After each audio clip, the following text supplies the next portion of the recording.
वालेकुम। कैसे हैं आप सब लोग? उम्मीद करती हूँ कि आप सब लोग खैरियत से होंगे। यहाँ पे भी सब ठीक है। और आज यहाँ पे 29 रोज़ा है और सोलर इक्लिप्स भी है आज, जिसे हम सूरज ग्रहण कहते हैं।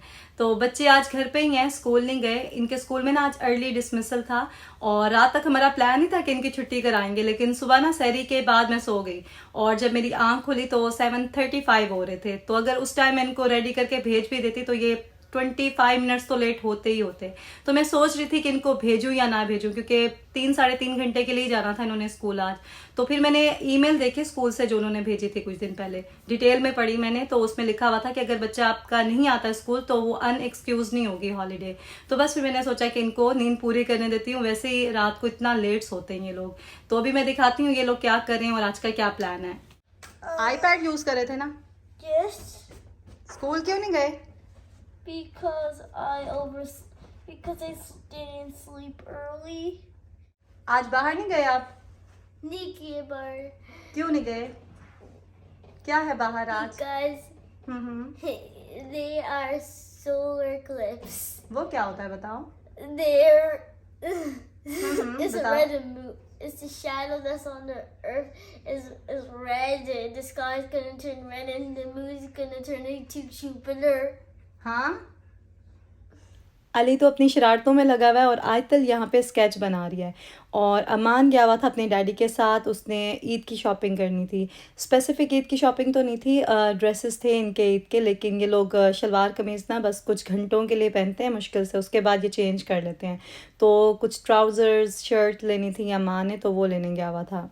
ट्राउज़र्स के मामले में ना अमान बहुत पिकी है, इसको कुछ ख़ास किस्म के ट्राउज़र्स ही अच्छे लगते हैं। जीन्स और पैंट्स तो ये वैसे ही बहुत कम पहनता है, तो एकेडमी स्पोर्ट्स जाता है, वहाँ से इसको इसके मतलब के ट्राउज़र्स और जो भी चीज़ें चाहिए होती हैं वो मिल जाती हैं। आज का दिन बिल्कुल भी बिज़ी नहीं था, बल्कि ऐसे फ़ील हो रहा था जैसे करने के लिए कुछ भी नहीं है। अच्छा, मैं जिस दिन टू डू लिस्ट ना बनाऊँ ना, उस दिन फिर मुझे ऐसे खाली खाली ही फ़ील होता है, जैसे टाइम वेस्ट हो रहा हो मेरा। तो खैर अभी मैं अपने रूम में आ गई थी, मैंने सोचा कोई ज्वेलरी वगैरह जो है ना वो देख लेती हूँ ईद पे जो पहननी है, क्योंकि ज्वेलरी में अक्सर जो है ना स्किप कर जाती हूँ। मेकअप ज़रूर करती हूँ लेकिन ज्वेलरी पहनना मुझे या तो भूल जाता है और या फिर देर हो रही होती है तो मैं स्किप कर देती हूँ। तो ईद का ड्रेस मैंने आपको दिखाया था, पिंक और पर्पल मिक्स सा कलर है कुछ, तो उस शेड में जो भी मुझे मैचिंग लग रहा था ना वो सब मैंने साइड पे कर दिया। बाकी फिर ईद वाले दिन देखूंगी, जो अच्छा लगेगा वो पहन लूँगी, जो नहीं अच्छा लगेगा वो मैं रख दूँगी।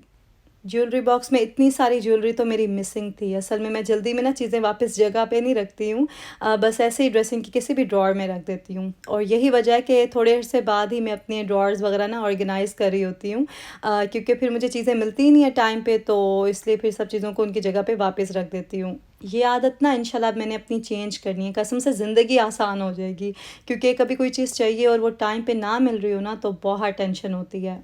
अच्छा, ज्वेलरी देखते हुए ना मुझे अचानक से याद आया कि पाकिस्तान से तो मैं अपने लिए चूड़ियाँ भी लाई थी। मैं असल में जब अनपैकिंग कर रही थी ना तो मैंने कुछ चीज़ें एक बकेट में डाल के रख दी थी कि आराम से फिर उनको उनकी जगह पे रख दूँगी, क्योंकि छोटी छोटी डिफरेंट सी चीज़ें थी तो मैंने बकेट में रख दी थी और फिर मैं हमेशा की तरह भूल गई। और अभी जब मैंने चूड़ियाँ देखने के लिए ये बकेट उठाई तो इतनी काम की चीज़ें मुझे मिली। अच्छा, इन चीज़ों की तो मैंने उम्मीद ही छोड़ दी थी, मुझे लगा था कि ये मैंने उस बैग में रखी हैं जो कि गुम हो गया हमारा, और उस बैग के बारे में भी आप लोग पूछ रहे होते हैं। तो वो बैग जो है ना नहीं मिला है हमें, जो हमारा एयरपोर्ट पे गुम हुआ था पाकिस्तान से वापस आते हुए। यहाँ पे ये जो नेकलेस मैं आपको दिखा रही हूँ ना, ये आयतल ने बहुत शौक से लिया था पाकिस्तान से, तो मुझे लगा था ये भी उसी बैग में है। तो अभी मैंने उसको दिखाया तो बहुत खुश हुई, और चूड़ियाँ भी मिल गई थी आयतल की, छोटी छोटी सी इसकी काफ़ी सारी चीज़ें थी, ज्वेलरी और कोई पोनियाँ वगैरह जो मैंने पाकिस्तान से ली थी। तो मुझे तो ऐसे लग रहा था मेरा ख़जाना कोई गुमा हुआ था जो मुझे वापस मिल गया है। ये सूथिंग लोशन भी मैंने पाकिस्तान से लिया था, कभी स्किन सेंसिटिव हो रही हो, ड्राई हो रही हो ना, तो उसके लिए अच्छा रहता है ये। तो किचन की कोई छोटी मोटी चीज़ें थी, और मेरी एक डिवाइस थी स्किन केयर की, वो मैं साथ लेके गई थी पाकिस्तान के, वहाँ पे तो बहुत टाइम होगा मेरे पास, तो स्किन केयर कर लूँगी मैं। आप यकीन करें कि मैंने वहाँ पे ना इस बैग से ये निकाल के भी नहीं देखी थी डिवाइस, तो जैसे लेके गई थी वैसे ही ये वापस ला के रखी हुई थी इतने अरसे से। तो अभी स्किन केयर भी करेंगे, क्योंकि काफ़ी मेरी स्किन जो है ना वो रफ़ भी हो रही है और एक्नी भी हो रही है। असल में मुझे ना हार्मोनल एक्नी है, तो जब कभी ट्रिगर होती है तो बहुत प्रॉब्लम होती है, इसीलिए मैं स्किन ए क्रीम भी यूज़ कर रही हूँ कि एक्नी मेरी कंट्रोल हो। तो उसकी वजह से फिर स्किन ड्राई और सेंसिटिव तो होती है, आपको पता है उसका साइड इफ़ेक्ट है। एनीवेज़ अब मैं आपको एक बहुत काम की चीज़ दिखाती हूँ जो पाकिस्तान में बहुत ढूँढने के बाद मुझे मिली थी। तो ये एप्लीकेटर है जिससे मैं आइज़ के कॉर्नर्स बनाती हूँ या फिर आईलाइनर लगाती हूँ, तो इससे बहुत ईज़िली अच्छी शेप बन जाती है और ये हर जगह से नहीं मिलते, मैंने अल-फतेह से लिए थे ये। बच्चों के ग्लासेस भी बनवाए थे पाकिस्तान से, तो वो भी इसी बकेट में से मिल गए और छोटी-छोटी इतनी काम की चीज़ें मिल गई थी मुझे। अब मैं आपको वेदर भी दिखा देती हूँ बाहर का, तो ये देखें बारिश हो रही है और बहुत तेज़ बारिश हो रही है।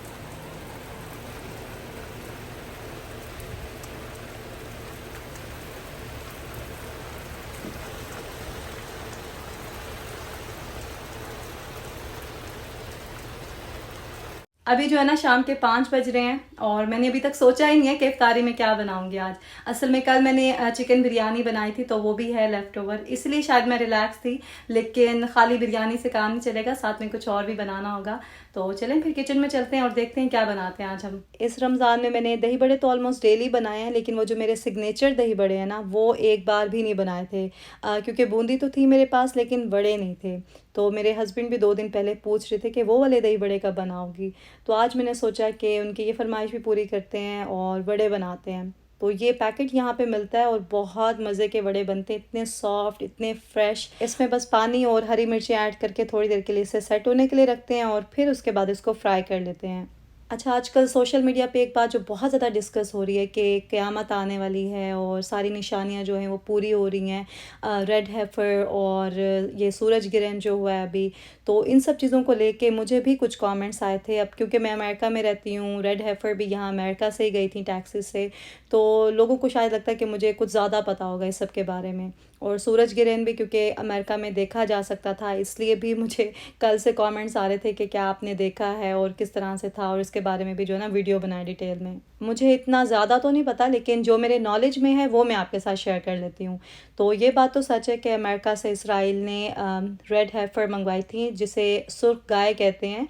5 मंगवाई थी और उसमें से 3 जो है ना वो उनके पास अभी भी हैं और वो उन्होंने सेक्रीफाइस करनी है। और ये भी बात सुनने में आई थी कि सूरज ग्रहण के बाद वो सेक्रीफाइस करेंगे, उन्होंने ये अनाउंसमेंट कर दी थी। अब इस बात को लेके ये जो पैनिक क्रिएट किया हुआ है ना सोशल मीडिया पे लोगों ने, कि क़यामत आने वाली है, अब क्या होगा, हमें क्या करना चाहिए।